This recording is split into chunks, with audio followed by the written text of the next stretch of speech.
Hey everybody, Rudy here from Take a Bath Productions. In this video, I'm going to be showing you how to do a basic tune-up on most garden tractors. Even though we're working with a Toro right here, the principles I'm going to show you are pretty much the same across the board, and I'm going to show you some tips and tricks along the way. So you're going to want to stay tuned for this one. So without further ado, let's dive right in. Okay, so we're going to start by draining the oil and changing the filter. Now this particular engine is nice because it has an actual hose connected to the oil drain down here. If you're working on an older Briggs or a Troy-Bilt pony with a 17 horsepower Briggs or something like that, it's going to have a real short discharge on the oil right there, and it usually winds up making a mess. Now they do sell a trough for that so that you can kind of put that trough underneath and it'll drain through the trough. Or you can even get a hose kit like this and add to your engine. So once you drain the oil out the first time, I would add a hose to it because the hose makes it so much better. All right, so I have the engine warmed up. I wanted to start it up to get that oil thinned out, and I also have it propped up on one side, the whole lawnmower, to lean it over towards this side right here, and that'll help get a little bit more of the oil out. So on this one, very simple. Just undo this.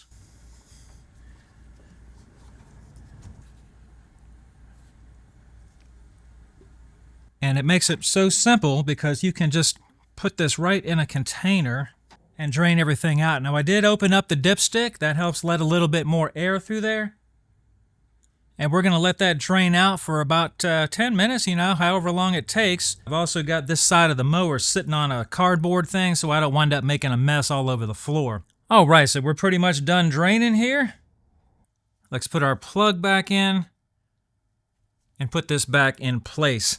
Now this is something that I kind of fixed. I think the first time I went to change the oil on this mower, this thing broke from out from under here. So if you have a Toro and this doesn't look like yours, that's the reason. But it's been working fine, and I just go with that. All right, so next let's get this oil filter out of the way. Now that is gonna make a mess for sure. We don't have any fancy tools for that other than an oil filter wrench.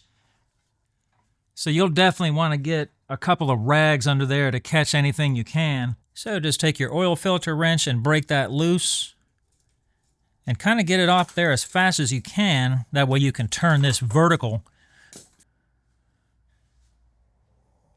to try to have the minimum amount of spillage. And just take a little bit of the oil and wipe it on the gasket right here. Now you'll want to consult your engine owner's manual to make sure you get the right oil filter. Now this is pretty much the same for most oil filters, including automotive, is it says to apply a thin layer of oil and then turn one turn after the gasket contacts the engine block.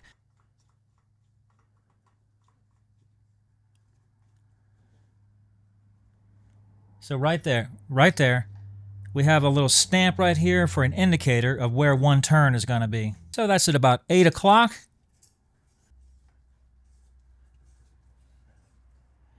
Right there.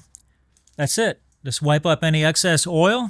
We're ready to move on. Okay, so we're not going to put the oil in just yet. I'm going to go ahead and move on to the spark plug since we're right here already. Now carefully grab hold of the boot and pull it out of there. Be careful with these things. You can pull this out of here, and if you do, it's going to be a whole lot of sadness. So be careful. Don't pull on the wire. Only pull on the rubber part. This one takes a 13/16 socket. Just go ahead and break that loose.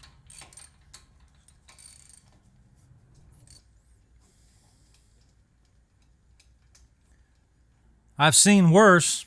So again, go ahead and check your motor type to make sure you get the right spark plug. Now I usually, to be honest with you, never really fool with setting the gap because the factory gap when they're shipped is usually pretty close. But I did look the one up for this one, and it's 30 thousandths. So if you wanted to check the gap, here I've got a 24 and a 6. So there's 30. The way it came was already good. That's why I never check them, because they're usually good anyway. Put that in there, make sure not to cross thread that. Finger start that with your fingers. Do not put that on an impact and try to start it that way. And these don't got to be super tight. Just kind of tighten it up until you feel that crush ring kind of stop, you know, where it's pretty tight but not super tight, and that's it. Now this one is a V-twin, so I'm going to do the exact same thing on the other side. All right, so next, let's not forget about our air filter so your engine can breathe. These are going to vary between the manufacturers. This one is Toro, as I've already mentioned. This one is very simple.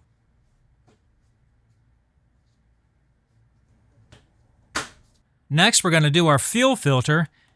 Now, you're going to want to have some rags handy for this because you're going to have some spillage. There's just no way out of that.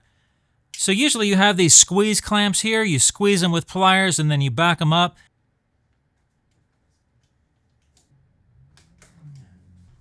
Now go ahead and work the fuel line loose.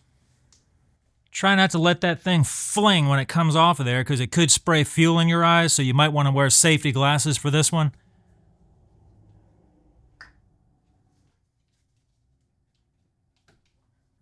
So I kind of like using a glass-style fuel filter like this.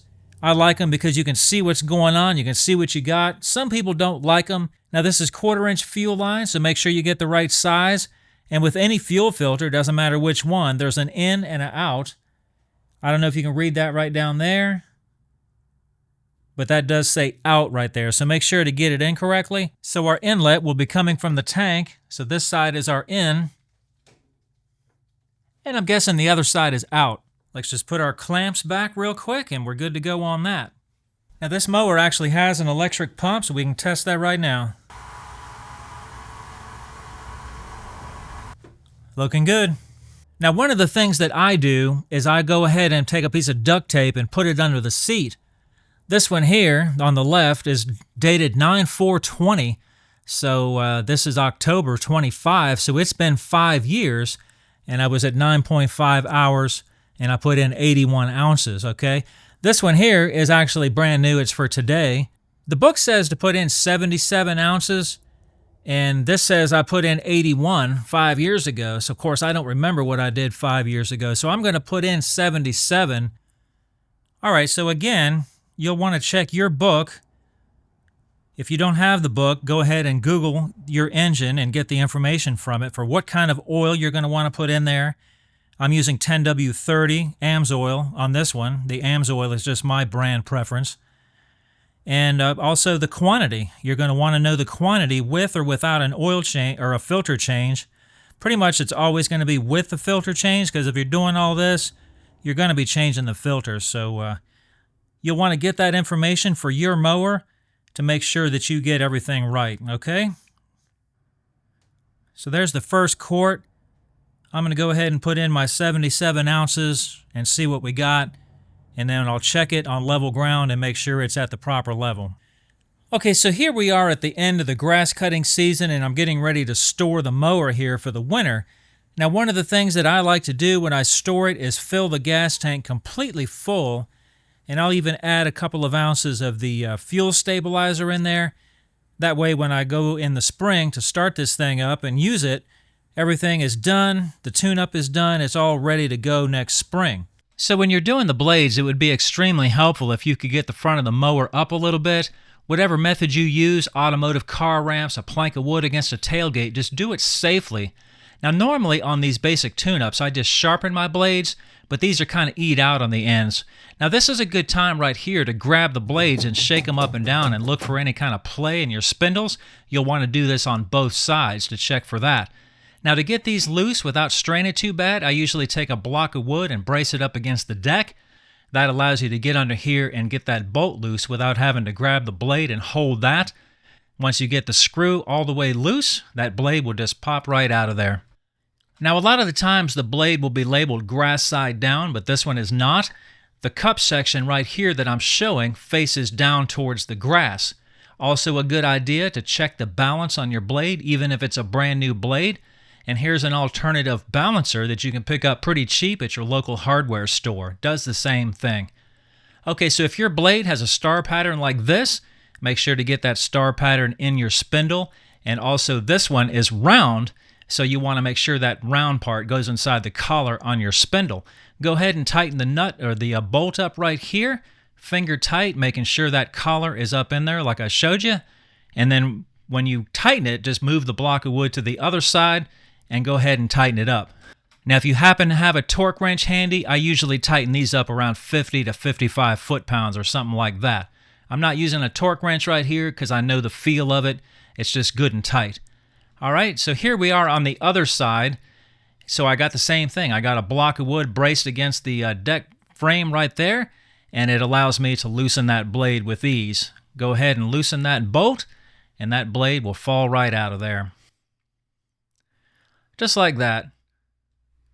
Now when we go to put the new blade in, just brace it on the other side, and that allows you to tighten that blade. Same thing, about 50 to 55 foot-pounds, or good and tight. Okay? Right there, good and tight. This would also be a good time to check all your belts and stuff like that to make sure those things are not ready to fly apart on you.